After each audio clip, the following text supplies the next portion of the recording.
out and look up, he'd catch these fuzzy images.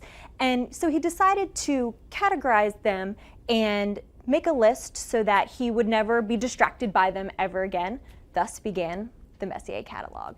Hubble just today released its own album full of Messier objects taken by the Space Telescope, and we're going to talk about them here today with you. Make sure to send in your questions and we'll answer them at the end of the show, but I'm going to introduce you to some very special guests. So today we're joined by Michelle Fowler and Kevin Hartnett. Thank you both for being here today. Hey, yes, great to be here. All right, we're going to jump right on into it. Who is Charles Messier and why is his catalog so cool?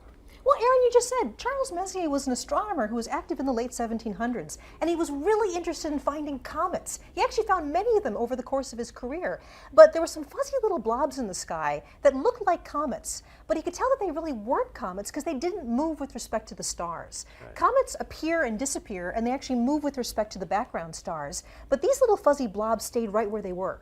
So he made a catalog of basically things to avoid that weren't comets. And the thing that is a wonderful irony is what he actually had discovered were some of the most dramatic and beautiful objects in the entire universe. Right.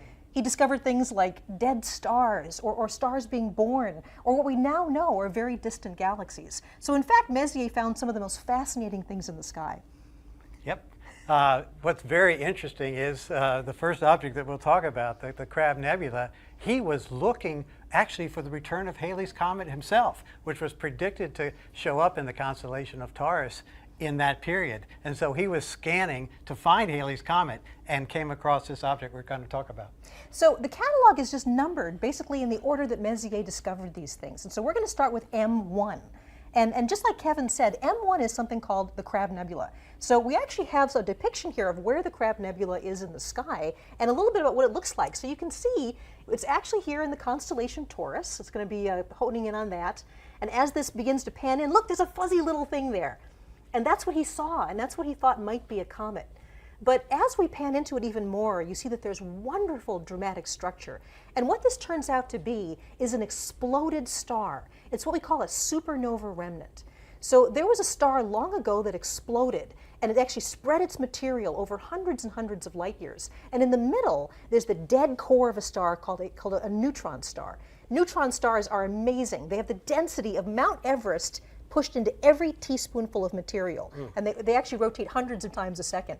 And I remember that you actually knew what year the star exploded. Yes, so historians have figured out that this is associated with the Chinese sighting of a guest star, they called it, that was visible, so bright it could be seen during the daytime, and that was 1054. So we're very sure when this star actually exploded. Now, Kevin is an amazing amateur astronomer. He actually takes pictures of these objects with his own telescope. So should we go to some of the images that you've taken yourself? Sure, why not?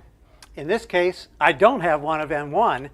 We'll see others, but I wanted to show you both this chart and where M1 can be found. Do you see the constellation of Taurus here? This little cluster of stars called the Hyades is V-shaped, and it marks the horns of the bull of Taurus.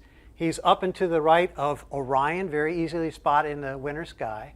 And you take the lower horn and look at it with a telescope, and you're sure to find